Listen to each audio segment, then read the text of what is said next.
누가복음 11장. 예수께서 어떤 곳에서 기도하고 계셨는데 기도를 마치셨을 때 그의 제자들 가운데 한 사람이 그에게 말하였다. 주님, 요한이 자기 제자들에게 기도하는 것을 가르쳐 준 것과 같이 우리에게도 그것을 가르쳐 주십시오. 예수께서 그들에게 말씀하셨다. 너희는 기도할 때 이렇게 말하여라.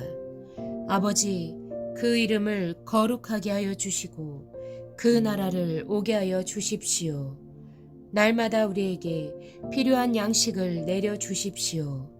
우리의 죄를 용서하여 주십시오.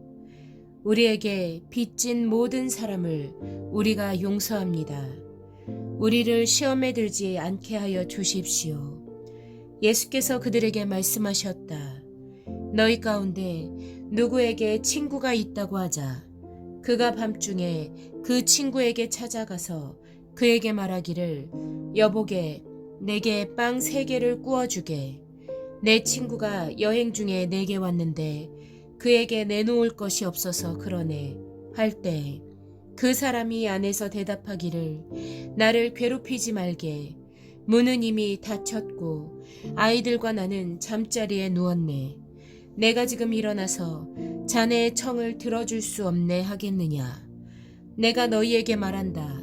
그 사람의 친구라는 이유로는 그가 일어나서 청을 들어주지 않을지라도 그가 졸라대는 것 때문에는 일어나서 필요한 만큼 줄 것이다. 내가 너희에게 말한다.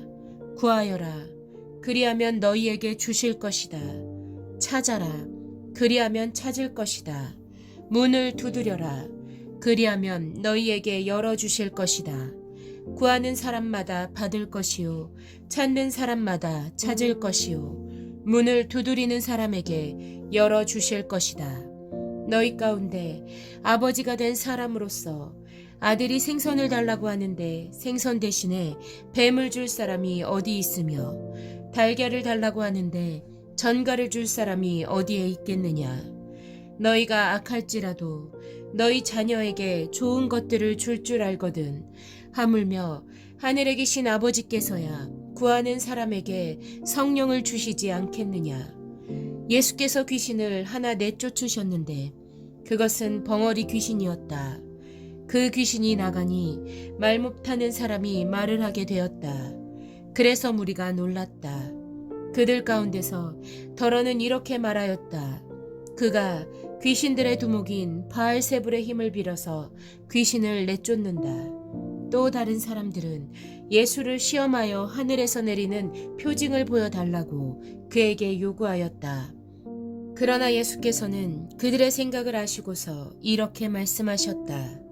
어느 나라든지 갈라져서 서로 싸우면 망하고 또 가정도 서로 싸우면 무너진다.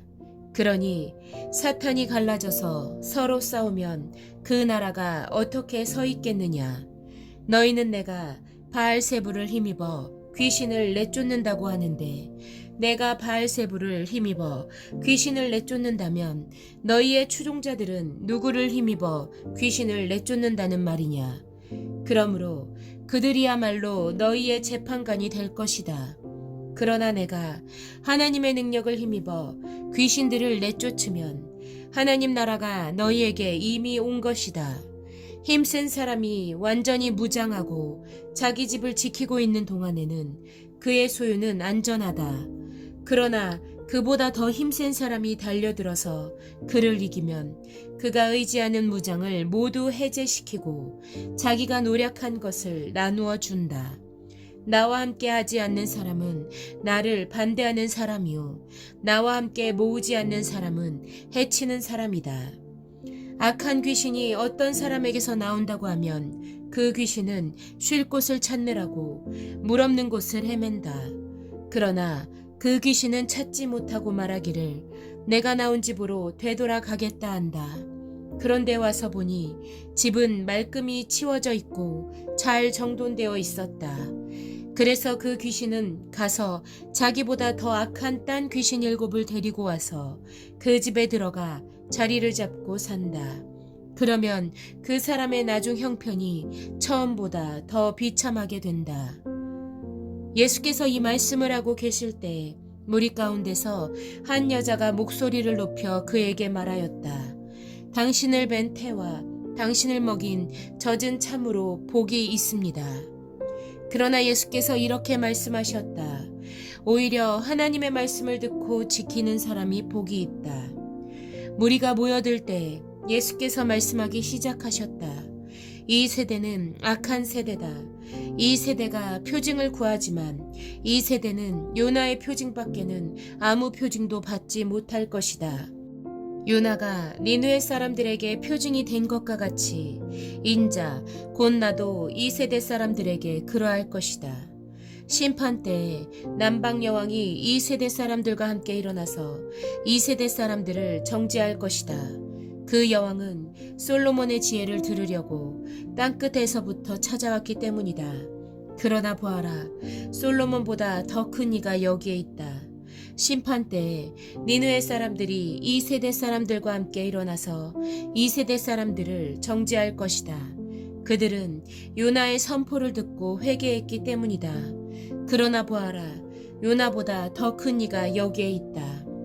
아무도 등불을 켜서 속에나 말 아래에 놓지 않고 동경 위에 놓아두어서 들어오는 사람들이 그 빛을 보게 한다. 내 눈은 몸의 등불이다. 내 눈이 성하면 내 온몸도 밝을 것이요. 내 눈이 성하지 못하면 내 몸도 어두울 것이다. 그러므로 내 속에 있는 빛이 어둡지 않은지 살펴보아라. 내 온몸이 밝아서 어두운 부분이 하나도 없으면 마치 등불이 그 빛으로 너를 환하게 비출 때와 같이 내 몸은 온전히 밝을 것이다. 예수께서 말씀하실 때 바리새파 사람 하나가 자기 집에서 잡수시기를 청하니 예수께서 들어가서 앉으셨다. 그런데 그 바리새파 사람은 예수가 잡수시기 전에 먼저 손을 씻지 않으신 것을 보고 이상히 여겼다. 그러나 주님께서는 그에게 말씀하셨다. 지금 너희 바리새파 사람들은 잔과 접시의 겉은 깨끗하게 하지만 너희 속에는 탐욕과 악독이 가득하다. 어리석은 사람들아, 겉을 만드신 분이 속도 만들지 아니하셨느냐? 그 속에 있는 것으로 자선을 베풀어라. 그리하면 모든 것이 너희에게 깨끗해질 것이다. 너희 바리새파 사람들에게 화가 있다. 너희는 박하와 운향과 온갖 채소의 11조는 바치면서 정의와 하나님께 대한 사랑은 소홀히 한다. 그런 것들도 반드시 행해야 하지만 이런 것들도 소홀히 하지 않았어야 하였다. 너희 바리새파 사람들에게 화가 있다. 너희는 회당에서 높은 자리에 앉기를 좋아하고 장터에서 인사받기를 좋아한다. 너희에게 화가 있다. 너희는 드러나지 않게 만든 무덤과 같아서 사람들이 그 위를 밟고 다니면서도 그것이 무덤인지를 알지 못한다. 율법교사 가운데 어떤 사람이 예수께 말하였다. 선생님이 이렇게 말씀하시면 우리까지도 모욕하시는 것입니다. 예수께서 말씀하셨다. 그렇다.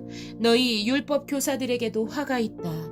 너희는 지기 어려운 짐을 사람들에게 지우면서 너희 자신은 손가락 하나도 그 짐에 대려고 하지 않는다. 너희에게 화가 있다. 너희는 너희 조상들이 죽인 예언자들의 무덤을 세운다. 그렇게 함으로써 너희는 너희 조상들이 저지른 소행을 증언하며 찬동하는 것이다. 너희의 조상들은 예언자들을 죽였는데 너희는 그들의 무덤을 세우기 때문이다. 그러므로 하나님의 지혜도 말하기를 내가 예언자들과 사도들을 그들에게 보내겠는데 그들은 그 가운데서 더러는 죽이고 더러는 박해할 것이다 하였다. 창세 이래로 흘린 모든 예언자들의 피의 대가를 이 세대에게 요구할 것이다. 아벨의 피에서 비롯하여 제단과 성소 사이에서 죽은 사가랴의 피에 이르기까지 말이다. 그렇다. 나는 너희에게 말한다. 이 세대가 그 책임을 져야 할 것이다. 너희 율법 교사들에게 화가 있다. 너희는 지식의 열쇠를 가르쳐서 너희 자신도 들어가지 않고 또 들어가려고 하는 사람들도 막았다. 예수께서 그 집에서 나오실 때 율법 학자들과 바리새파 사람들은 잔뜩 앙심을 품고서 여러 가지 물음으로 예수를 몰아붙이기 시작하였다. 그들은 예수의 입에서 나오는 말에서 트집을 잡으려고 노렸다.